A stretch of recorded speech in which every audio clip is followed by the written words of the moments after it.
Friends, welcome back to my channel. So आज का topic ना बड़ा इंपॉर्टेंट होने वाला है क्योंकि मैं आज अपना एक्सपीरियंस जो आप लोगों के साथ शेयर करने जा रही हूँ कि सी सेक्शन डिलीवरी के बाद मुझे क्या क्या क्या ऐसी दिक्कत हुई मेरी लाइफ स्टाइल में, क्या ऐसे चेंजेस हो गए या मेरी बॉडी के साथ में या लाइफ स्टाइल में, या बहुत सारी चीज़ें हैं जो क्या मैं आपको डिटेल में बताने वाली हूँ कि अगर आपकी सी सेक्शन डिलीवरी होने वाली है देन भी अगर आपको पता लग गया है तो आपको ये वीडियो अगर मिल गई है देन डेफिनेटली आप चेकआउट करें इस वीडियो को, डिटेल में जाने कि आपको मे भी उसमें से कुछ ना कुछ दिक्कत तो होगी ही होगी और जिन लोग को हुई है वो भी रिलेट कहीं ना कहीं कर पाएंगे।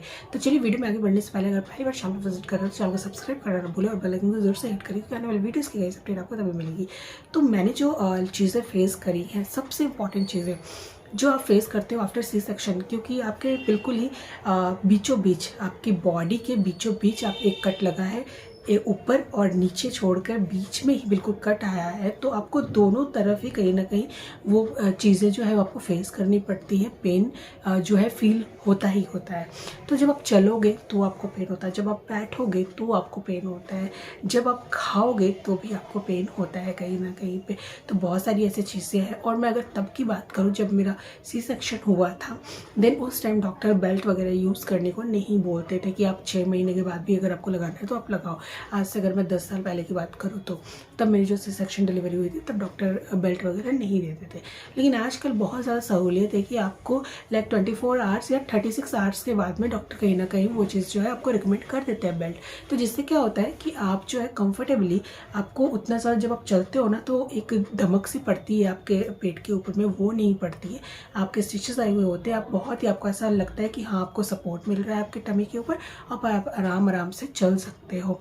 तो कहीं ना कहीं ये जो दिक्कत है वो आज की डेट में नहीं है। हाँ तब थी। क्या करती थी, अपने पेट के ऊपर थोड़ा सा हाथ रख के, लाइक ऐसा फील हो मेरे को कि हाँ मेरा सपोर्ट है, तो मैं अपने स्टिचेस के ऊपर मैं इस तरीके से अपना हाथ रख के उसके बाद मैं धीरे धीरे चला करती थी। जब बैठती थी तो भी ऐसे ही बैठती थी।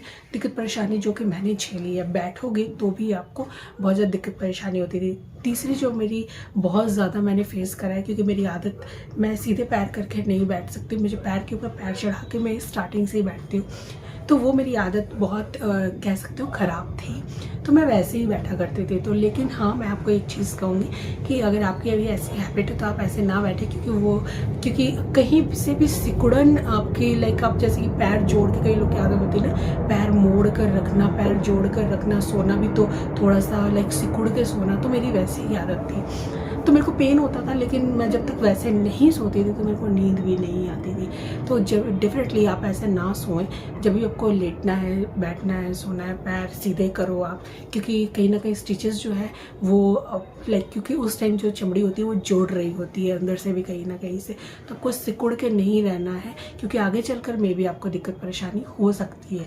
आप सीधा सीधा लेटो जब तक आपको बाहर से फील हो रहा है कि नहीं आपके स्टिचेस ठीक नहीं हो रहे, और अंदर से तो थोड़ा टाइम लगेगा ही लगेगा, तब तक कम से कम 2.5 से 3 महीने तक ऐसी एक्टिविटी ना करें जिससे आपके स्टिचेस पे कहीं ना कहीं दिक्कत परेशानी हो। ठीक है, तो इसलिए जब भी बैठो पैर सीधे करके बैठो, जब भी लेटो तो पैर सीधे करके लेटो, चाहे आप टेढ़े लेट रहे हो साइड टू साइड या फिर सीधे लेट रहे हो, ठीक है जैसे भी, लेकिन पैर के ऊपर पैर चढ़ा के आपको नहीं लेटना है। जो दिक्कत मैंने फेस करी है वो करी है लाइक टॉयलेट बाथरूम की, वॉशरूम की, क्योंकि आफ्टर डिलीवरी के बाद में ये प्रॉब्लम आपको झेलनी पड़ेगी ही पड़ेगी।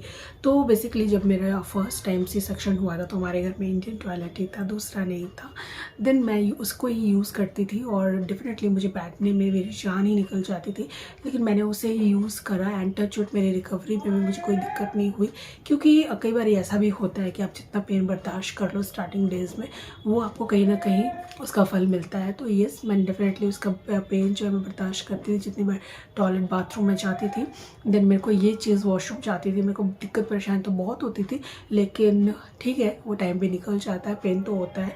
लेकिन मैं ये जस्ट आपको बता रही हूँ कि आपको कहीं ना कहीं टॉयलेट जब जाते हो, बाथरूम जब जाते हो, इंडियन टॉयलेट है खास करके, तो आपको दिक्कत परेशानी होगी। अगर दूसरा है तो थोड़ी सी कम होती है, क्योंकि मेरे सेकंड टाइम डिलीवरी के बाद मैंने दूसरा ही टॉयलेट यूज़ करा तो उसमें मेरे को दिक्कत परेशानी हल्की सी कम आई, क्योंकि कहीं ना कहीं वो थोड़ा सा ऊंचा एरिया होता है, तो आपको थोड़ा सा बैठने में उतना बिल्कुल ही नीचे नहीं बैठना पड़ता है, राइट। तो आपको कहीं ना कहीं थोड़ा सा कंफर्टेबली हो जाता है आपके लिए। पेन तो देखो होता ही, आप ये नहीं कह सकते हो कि नहीं पेन नहीं होता, पेन तो होता ही है जब तक आपके स्टिचेस ठीक ना हो प्रॉपरली, देन थोड़ा थोड़ा दर्द तो आपको होगा ही होगा।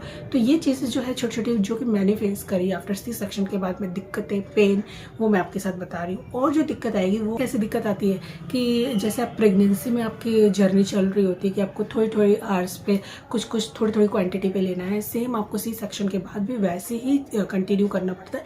अगर आप सोचोगे ना कि नहीं मैं एक ही बार खा लूँ, बहुत सारा खा लूँ, कई बार आफ्टर डिलीवरी के बाद आपको भूख भी बहुत ज़्यादा लगती है क्योंकि बेबी को फीड करा रहे होते हो तो भूख तो लगती है, लेकिन आपको ना बहुत ज़्यादा नहीं खाना होता है क्योंकि उससे भी आपके कहीं ना कहीं पेट पे आपको लाइक दबाव पड़ेगा, कहीं ना कहीं जोर पड़ेगा पेट के ऊपर।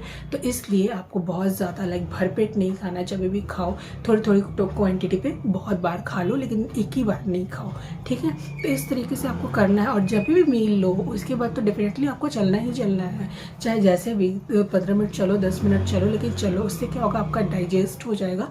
आपको बिल्कुल अगर आप बैठे रहोगे ना तो आपको वो एसिडिटी बनेगी और बहुत ज़्यादा दिक्कत परेशानी फिर होगी।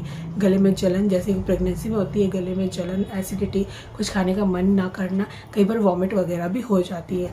तो इसलिए आपको क्या करना है, जब भी खाओ थोड़ी थोड़ी क्वांटिटी में खाओ। अगर आपको लग रहा है कि नहीं आप ठीक हो, खा रहे हो, ठीक हो, कोई दिक्कत नहीं हो रही, देन डेफिनेटली आप खाओ।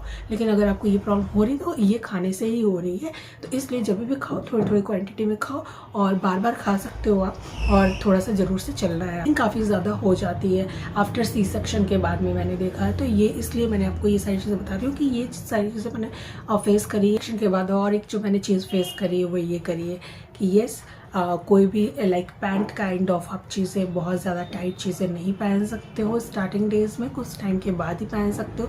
कई लोग क्या करते हैं लाइक पहन लेते हैं, उसके बाद उनको कहीं ना कहीं दिक्कत परेशानी आती है। ऊपर करके ही भले बांधते हैं लेकिन दिक्कत आती है। जैसे आप सलवार पहन रहे हो या पैंट, आजकल तो बहुत सारी ऐसी चीज़ें हैं।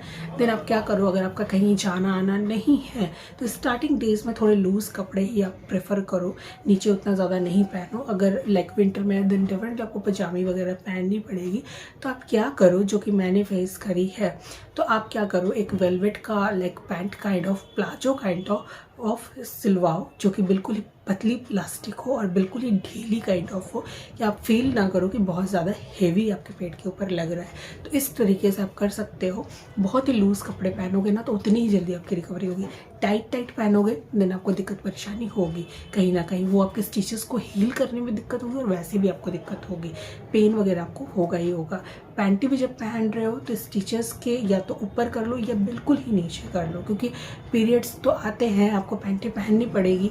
तो डेफिनेटली आप थोड़ा ऊपर कर लो या बिल्कुल ही नीचे कर लो, ठीक है। दबाओ और थोड़ी सी एक साइज़ ढीला लो, बहुत ज़्यादा टाइट ना लो, ठीक है। या बिल्कुल ही साइज़ की हो या एक साइज़ ढीला हो, और बिल्कुल टाइट नहीं होनी चाहिए। तो इन चीज़ों का खास ख्याल रखो। इसके रिगार्डिंगली अगर आपका कोई भी क्वेश्चन है तो आप मेरे से पूछ सकते हो कमेंट बॉक्स में।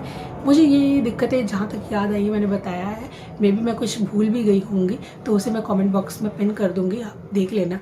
तो चलिए मिलते हैं ऐसे किसी अपनी चीज़ नेक्स्ट वीडियो के साथ। ध्यान रखिए, अगर आपकी सी सेक्शन डिलीवरी होने वाली है या हुई है तो इन चीज़ों का खास ख्याल रखिए। Take care, bye bye.